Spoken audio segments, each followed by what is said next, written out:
officially confused and creeped out.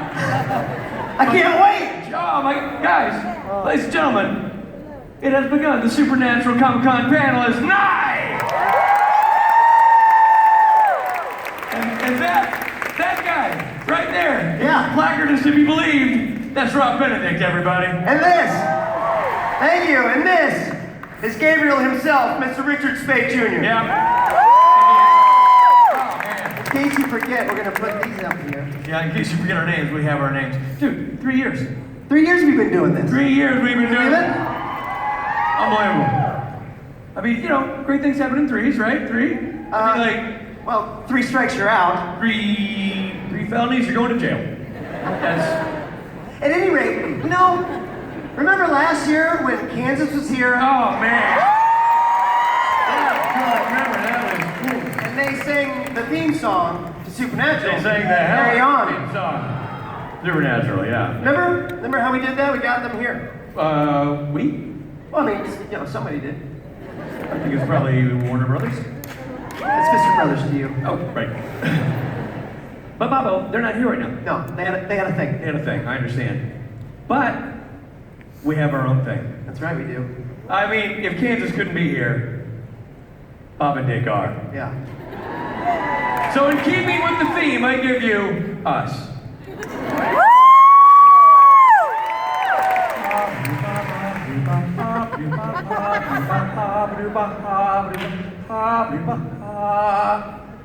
Close my eyes. Bobo. Only for a moment, but the moment's gone. Here it goes. Damn. All my dreams. Wake up. Pass before my eyes in curiosity. I'm confused. Dust in the wind. Your eyes. All we are is dust in the wind. Itty bitty little things going around. Dust in the wind. I got allergy. All we are is dust in the wind. I chew. Suck it, Kansas. No, we're kidding. We're big fans of Kansas. So we love everything that Kansas does. Topeka, great city. Very inappropriate. At any rate, let's get on with the panel. What do you say, Rich? Why the hell not? You guys, our first panelist is a homo man who shrugs off accolades befitting a man of his talent and status. He simply asks that everyone refer to him as the High Imperial Lordship of all things televised. And to never look him in the eye. That's right. The original Bobo, executive producer and showrunner, Mr. Robert Singer! That's him. Original Bobo. Bob Singer. It's gonna be Bobo on Bobo right here. I'm Bobo. The Bobo I'm corner. Bobo Jr. And you're Richard Spade Jr. Welcome, Bob. Bob. Next up. Yeah, thanks. Here's a little interesting tidbit for those following along at home. If our next panelist were to be a hobbyist street dancer, we could say that Dab dabbles in dabbling. Or dabbing. Damn it! Anyway, you get the point. He's the other executive producer, he's the other showrunner, and he's Utah's favorite son. Ladies and gentlemen, Andrew Dab! Andrew Dab, give it up! And that's one of the emoji of a confident man. Right. Man. One day. Andrew's wearing a Land's End shirt today. I feel like we need to be narrating their walk. The runway? Yeah. And for our next two guests, one of them is Bob Singer's better half, and the other is Eugenie Ross Lemming. Please welcome executive producers and writing team, Eugenie Ross Lemming and Brad Buckner.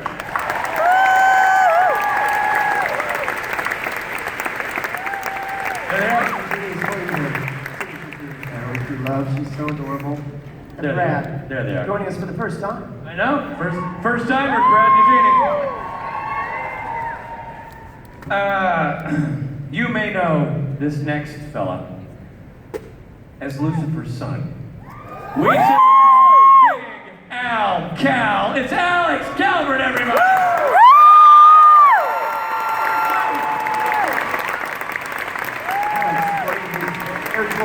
Yep. Looking good, looking fashionable. Hello, Al. Welcome. Good, Al. You're going to sit the one that says Alex Calvert. Go with the one that has your name on it. That's you. That's your stage name. Yeah. He was looking for Al Cal. Yeah, he's looking for Al Cal. If it ever starts to rain, cozy up next to this next guy. He's got a trench coat with your name on it. you know what I'm talking about. He's costumed like a pervert because he is one. Ladies and gentlemen, Misha Collins.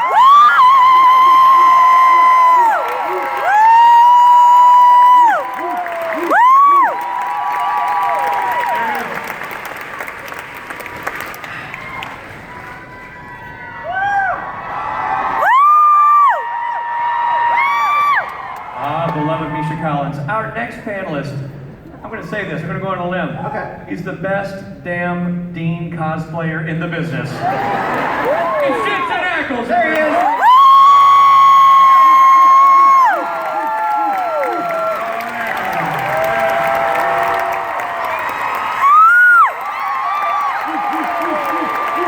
Looks like Dean right now. It's incredible. He really does. Genius. Our final, I know, isn't he dreamy? Oh my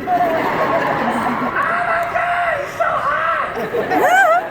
Our final guest's name rhymes with barehead, wait a second, which is also what he says when he's about to grab his wig. Ladies and gentlemen, Mr. Jared Padalecki.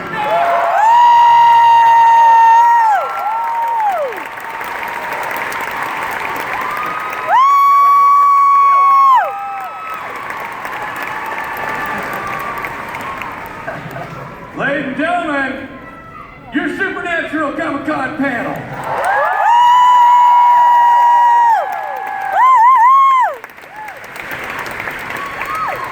Well, we've got questions. We do. Gentlemen, ladies, welcome. I'm going to start with you, Mr. Ackles. Here's the thing.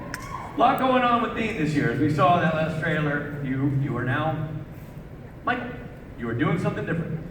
How is that? Because your Dean, over the years, has had a lot of things going on with him, but this is the first time you've really been embodying another character for this much time. How has that been as a performer for you, and how do you feel it's going story-wise?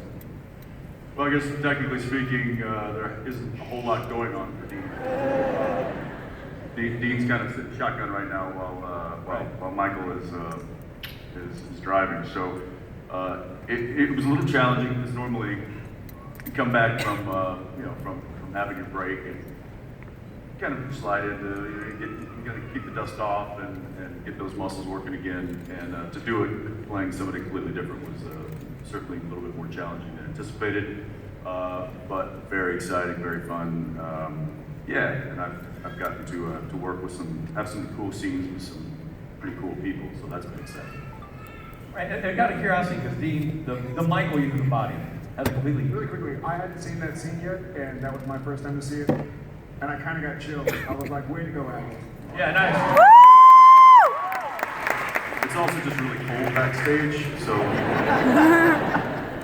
And he's nursing the flu, but the point is, But also, the look of Michael, very different than how we picture Dean. Were you involved in crafting that? Is that something that you got involved in since it was a character you were playing?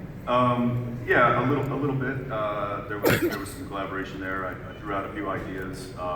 As some of you may know, I'm a big fan of the show Peaky Blinders, and that's obviously no surprise. But it wasn't, obviously we're not cut and pasting that necessarily, but definitely that kind of timeless look I was hoping to have for Michael, and as he is kind of a timeless figure. So it was certainly a collaboration. I was happy that I got to help with that. Was there anything specifically you pulled inspiration from for developing the character?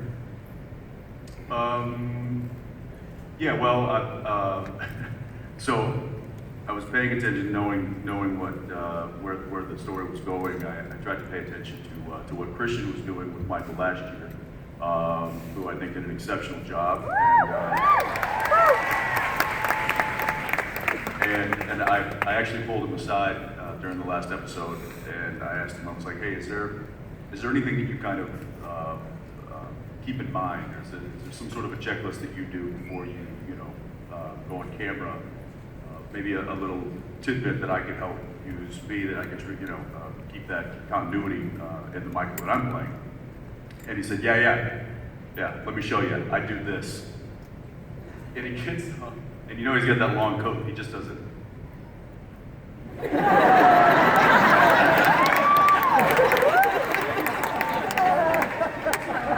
that's it. So I've been nailing that ever since. That's what I do when I walk into a CVS, but it never works as well. Andrew, what's it like crafting the show? What's it like balancing what Dean is as a character and versus what he becomes, possessed by Michael?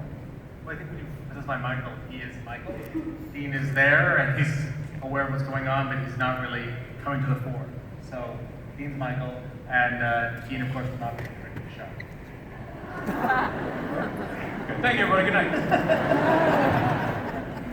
But in terms of the rhythm, like the word choices, when you guys are working with the writers and developing that character, this obviously Michael's going to have a different, entire pattern of speech and word choice and everything than Dean, I would assume. So that goes into that struggle. Does any of Dean ever seep out? Is there any sort of a mix of the two in this creation? Well, I think with Michael, he's not. I mean, he's a funny character, pop cultural savvy, and Michael's none of those things.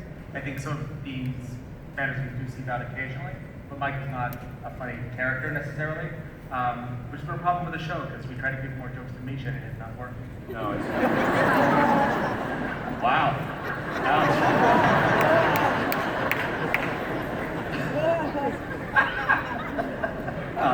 That's why we watch the show. They're like family, everybody. It's the sitcom spinoff, Andrew and Misha.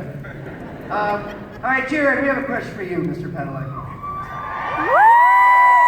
So we know at least. Thank you so much. We know where Dean is starting. Thanks, Mom. What's going to be your role with the Apocalypse Hunters? Are you like a pledge in their frat? Are you involved? But how is Sam dealing with Dean's dilemma? I think, thank you for the question.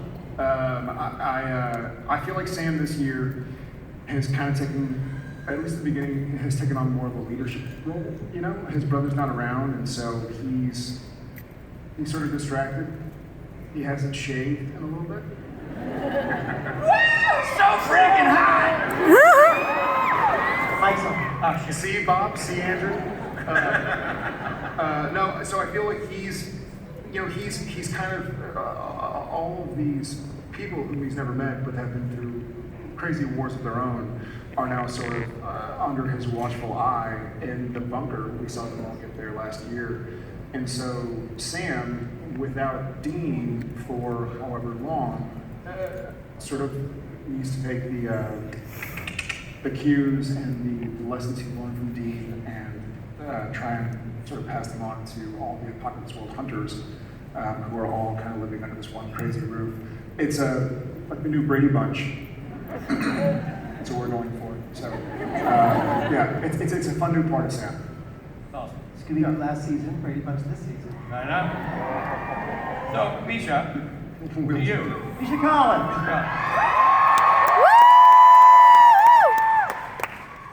Cass, don't get angry at them. They're supporting you. Jeez, you're only glancing. Cass is now kind of stepping into a more hunter role, it seems like. He's sort of more on the front lines in this struggle. How has that changed Cass's perspective and relationship with the boys in terms of the absence of Dean and now having to step into that position? I think that this is definitely a roll up his trench coat sleeves moment for Cass, where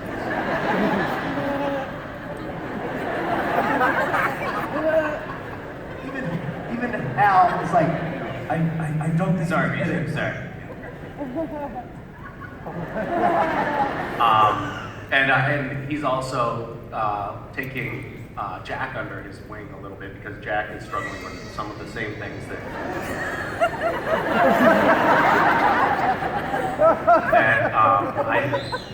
I don't know what you're talking about. I see no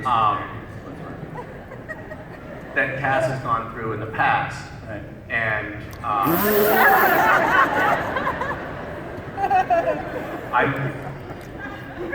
can I ask you guys a question? Sorry, is that all right? No, have at it. Yeah. Go for it. So you cast Alex on the show, and Alex looks exactly like me. And I was wondering, like, Just better and younger. Well, wait. No, it's actually like it feels feels like a whole generation now has lapsed on the show, and Alex to date won't submit to a paternity test. I think he's trying to get a DNA sample from him. Keeps asking for the 23andMe, and I'm like, no, not today, sir. But are we at some point going to find out that like really Cass was the dad or something like that?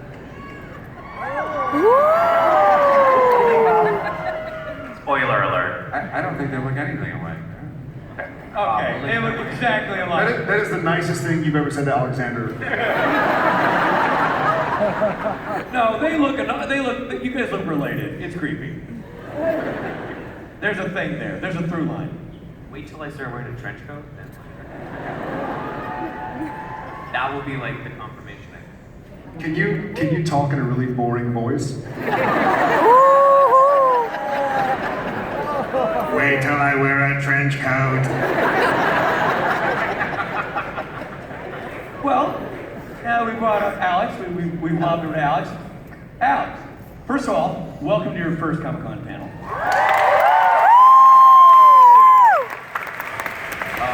I'm not even gonna try and play it cool. This is awesome. So, yeah. Thanks, guys. So how do you feel, Alex? I mean, Jack is slotting into this recipe as well. I mean, there's a lot going on in terms of not having Dean around, in terms of the ongoing struggle to find your own identity. How's the season playing out for you so far, and where do you see it going? I mean, so far it's been a little rough. Jack having no powers, I think, is a real adjustment. And really difficult for him to deal with kind of just being, a half human. So that's kind of been a struggle so far, you know? Jack is like one of the most powerful creatures in creation, right? I mean, it used to be, yeah. That must be cool. It's really cool to like have all these things going for you and then to just lose them all. So yeah, I feel good. Guys. He's the most. Like the Chris Farley interview, Yeah, like, totally. that's awesome. So that's awesome. I think I read their questions earlier, so I'm gonna butt in. Yeah. Is the most difficult part playing the son, the spawn of Lucifer, or when your cast members keep on trying to kick you in the crotchal region when you're on camera? What's the most difficult part? You know, Jack is going through a lot of struggles right now, so knowing that I'm maybe kicked in the balls at any given time really helps me focus, on the loss and the pain that I'm dealing with all the time. You're welcome. Thank you guys so much. I'm so happy, I feel very comfortable speaking to that. I went down on set at the end of last year and watched you guys doing a scene with Alex, and I have never seen more abuse at the hands of two young men. And poor guy who's just trying to cut his teeth on the show and do what he does, and it's unbelievable. And I literally went upstairs and reblocked every scene I had with you guys. I'm like, I need Padalecki over there, and I need Calvert over there. Because that's just a bad recipe. Well, it's happened to all of us, really. Well, I've never gotten the Padalecki treatment. Really? No. Oh, he played a mean game of footsie with me under the table. No. I played God when he got his fucking crotch. Nice. But back to the,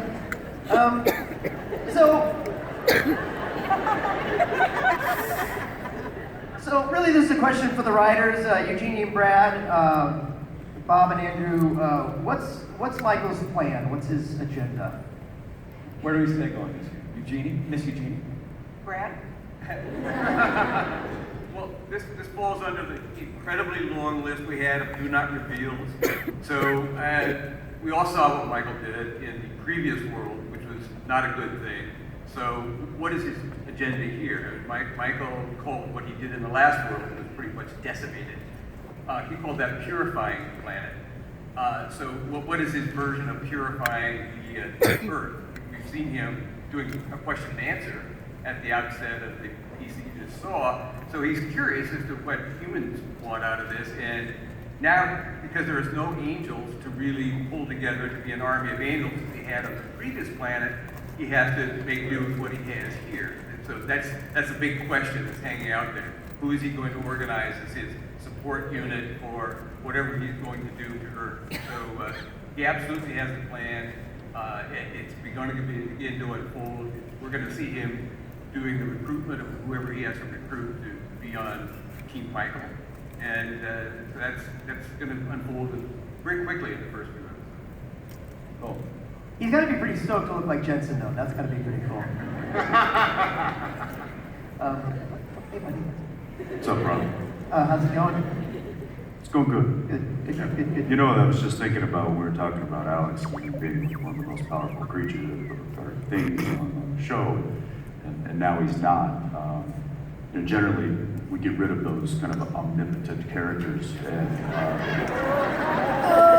they don't really come back. And so I think it was a really nice way for the writers to find a way for Alex to stay on the show. I think it just speaks volumes to his performance, to Alex and the skills that he possesses. Anyway, just food for thought. His youth, his sort of vibrant manner, his raw talent, obviously, things that would make the writers. I mean, don't get the wrong idea. He's still going to kick you in the balls, but he clearly held Alex as an individual, as a person, as an actor, as a performer, clearly holds some sort of powers where the writers cared about him enough to take away his proverbial powers. I agree with you, Jensen. Yeah, those are all great points. Really good points. Solid arguments made. Anyway, it's rare I actually even get in front of the writers. I can ask them that question, but we'll move on because we've got things to talk about. But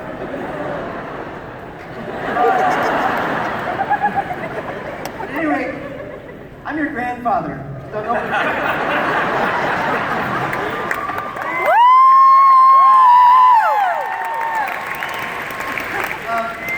Misha and Al, we hear that you guys might be bonding more this season. There might be more things between your two characters. How do you feel? That's got to be exciting, especially that you look like his creepy uncle. Have you Misha heard looks about like that? everybody's creepy uncle.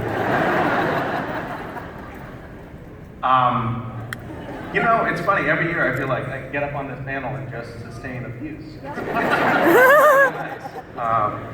Reminds me of Seth. No, I'm just kidding. It doesn't feel like abuse. It feels like love. Is it?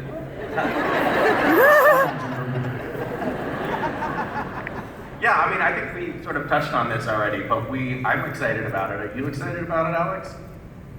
No. Right, working with Misha Collins is almost as bad as working with Jordan Jensen. It's on par. Yeah, it learns fast. Now, since you said my name, I'm just gonna do one thing. Can I get a couple of volunteers from the audience here?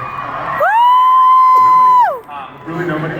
I just have some voter registration cards, and if a handful of people could just walk around and pass them out to anybody that has their hands raised, and anybody can register to vote if you're going to be 18 by November. You can also, even if you're not sure if you're registered, you can just take one of these forms as just in case. And if you don't live in California, you can go to vote.gov to register wherever you live. And this is the link that Misha Collins will go to get that People's Choice Award. So, All right. He needs 4 people. This will go great, I'm sure. What could possibly go wrong in this scenario? Wow. While that's happening, Alex, can I ask you a question? Your relationship with Sam and Dean last year was very much paternal figures to you as you sort of came into the world.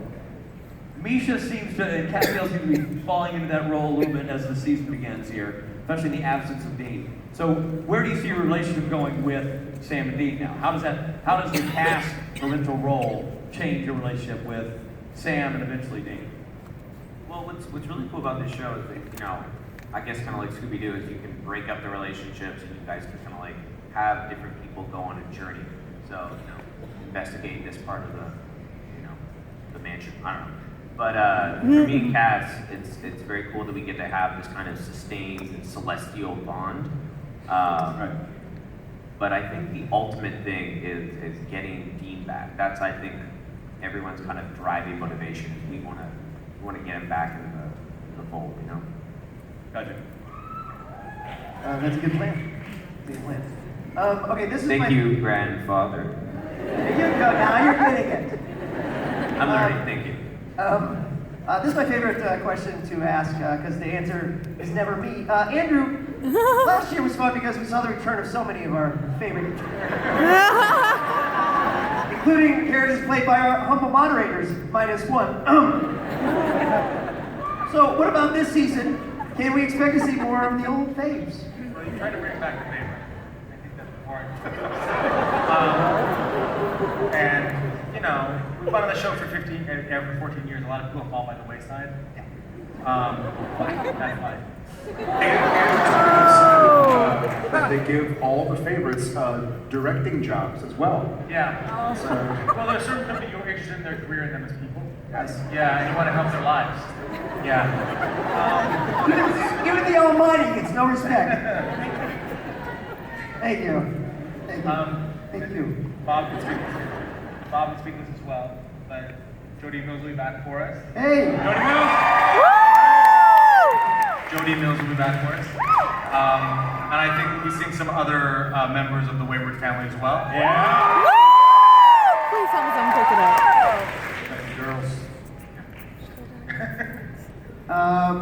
Anybody else? You can't say who else might. I think we'll see Rowena will be back for us. There you go. Cool. She might even be in the house. Ruthie, are you here? Ladies and She is gentlemen, Ruth Powell, the one behind Rowena herself. Brilliant job. Well done. Are there any plans to bring back Ruby? I know. Also in the house somewhere. Also in Where's the my house. wife? Anthony Padalecki.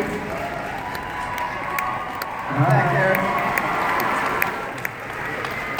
All right, well, this congratulations. Last season was another great season. It's unbelievable. Speaking from the heart here, to watch the show, to watch all my friends on the show, and to see everyone giving 100% in season 13 last year, amazing. And now 14. This year, you're going to hit 300 episodes.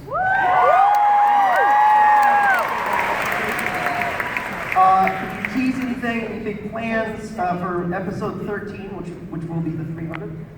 Bob? I can't give that information now. Damn it. Andrew has a plan. He hasn't let me in on it. As far as I know, he hasn't let anybody in on it. I'm directing it. That's exciting. Okay, there you go. I'd like to know what I'm directing, but Andrew will tell me. This is a request from Jensen, not me. But he thought that again, his words, not mine. But he thought that the 300th episode should be called the 300 and we're wearing togas.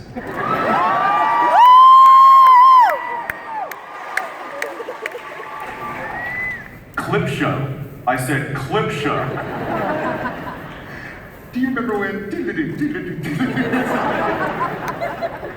By the way, when you asked about if Jensen had any input on his wardrobe for Michael, right? And he said, well,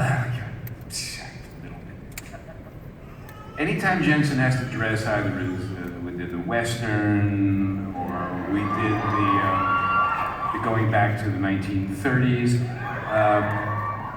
Here's Jensen's input. This is what I want to wear. Give me that hat. I want that coat. You have to make that special for me because the pants have to be, So his input is, just do it the way I want and I'll be happy.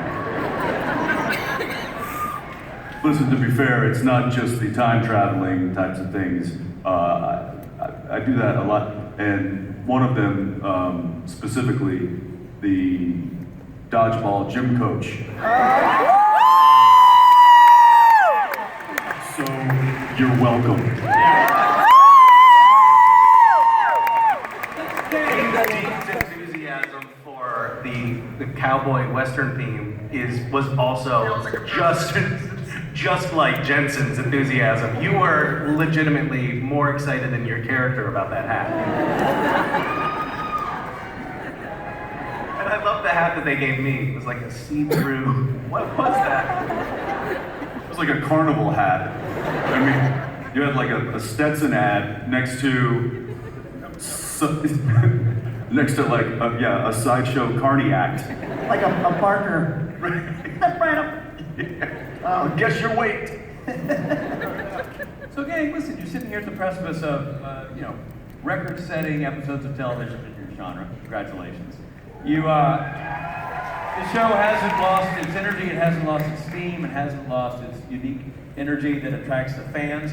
I'm curious from you guys who've been involved in the show, starting with you, Brad, at the end and coming all the way down. What do you think it is that makes the recipe still work, still stay fresh, and still engaging fans at the level that it does?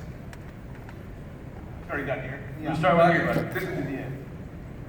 I think the fact that these characters keep evolving, we keep learning more and more about them. They have changed so much from the beginning, and we're learning more, and there are more of them. I think we've added to the family. If the theme of the show is family, it's not theoretical. It's not people who were around and now dead.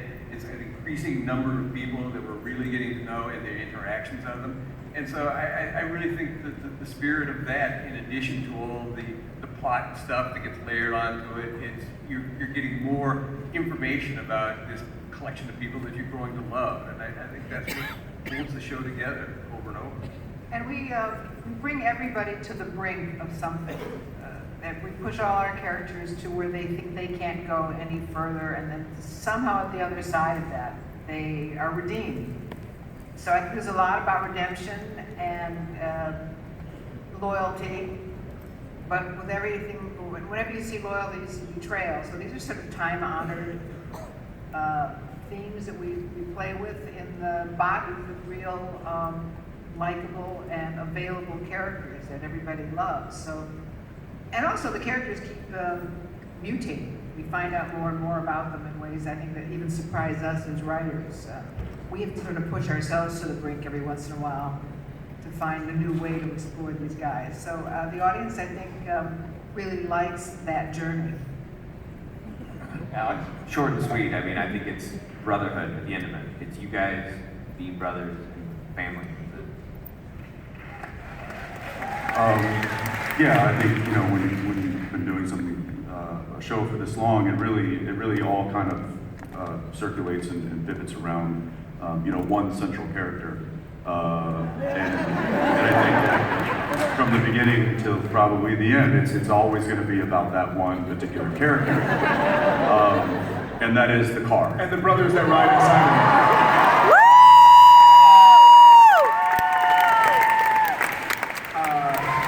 That's a great question, and a question I've thought of myself.